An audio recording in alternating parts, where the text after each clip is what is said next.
சுட்டெரிக்கும் வெயிலிலே தேர்தலை ஏன் வைத்தார்கள்? இந்த தேர்தலிலே மக்கள் எப்படி வாக்களிப்பார்கள்? இதை தேர்தல் ஆணையம் கொஞ்சமாவது புரிந்திருக்க வேண்டும்.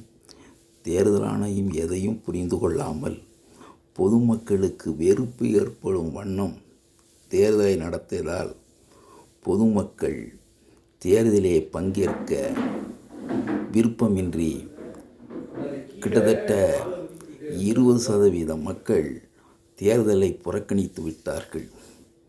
தேர்தல் ஆணையம் பொதுமக்களுக்கு நல்லதை செய்திருக்க வேண்டும், நல்லதை செய்யவே இல்லை.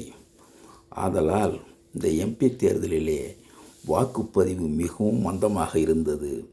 இது தேர்தல் ஆணையத்தின் மிகப்பெரிய குறைவுகள் ஒன்றாகும்.